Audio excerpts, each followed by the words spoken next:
There was a rich man, Jesus tells us, called, well, he didn't have a name. He remains anonymous. He remains unknown to the history of the gospel. But there was a poor man whose name was Lazarus. He is known. His name does remain. He is eternalized in a sense.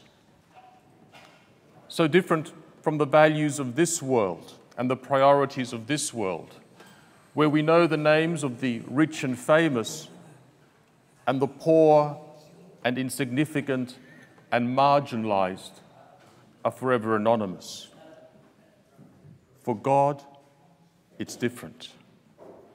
He remembers those who suffer, and Lazarus suffered greatly all his life. He was poor, very ill, sores all over his body, Jesus tells us. And he lived on the street, outside the home of the rich man. And every day the rich man would walk past him.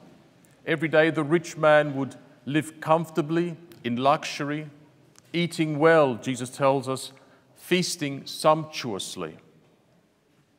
But he never once gave Lazarus anything. He never once considered him. He probably did not even notice him. And they both die. And Jesus tells us that the rich man goes to Hades, to hell, and the poor man is taken to Abraham's embrace, to heaven. And between them there is a great abyss or a chasm. And the rich man can see over, and he sees Lazarus now in this beautiful place, and he calls Abraham, their common father, the ancestors of the Hebrew people. And he says to him, "Tell Lazarus, Father, to come over and just to dip his finger in some water that my thirst may be quenched." But Abraham tells him this is impossible, because there is a great abyss, a great chasm between them. And in any case, he says, you've had the good things in life, and now it's Lazarus' turn.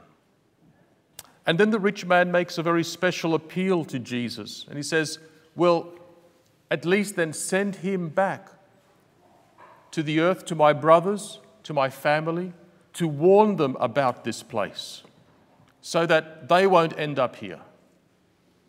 And then Jesus finishes the story, and he turns to the people listening to him, and he says, if they do not hear Moses and the prophets, if they do not hear, in other words, the word of God as it has been proclaimed by all his messengers, then they will not be convinced, even if someone rises from the dead.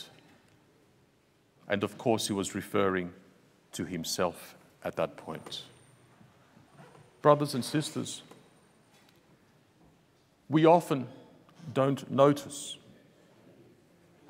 those that are around us unless they can give us something, unless they can offer us something emotionally, psychologically, financially, socially. There are those around us who are unknown, invisible, in one way or another marginalized.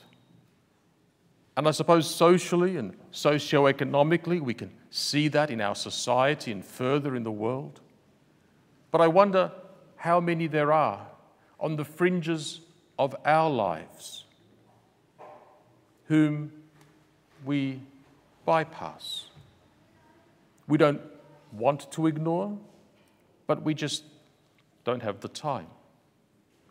How many there are who would seek from us, as Lazarus sought. He says he wanted to have just the crumbs that fell from his master's table.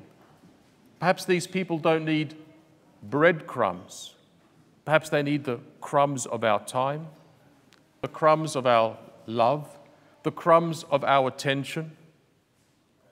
Perhaps these people just need to be noticed and given a name.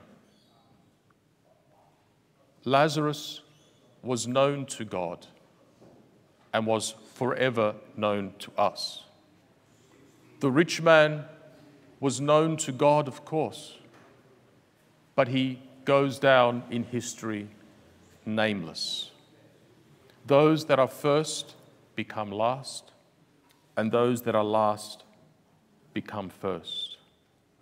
Today's gospel calls us to come out of ourselves, to step beyond our own needs, real as they may be, important as they may be, and to look to the other, because in the face and in the needs of the other, we are going to find the kingdom of heaven.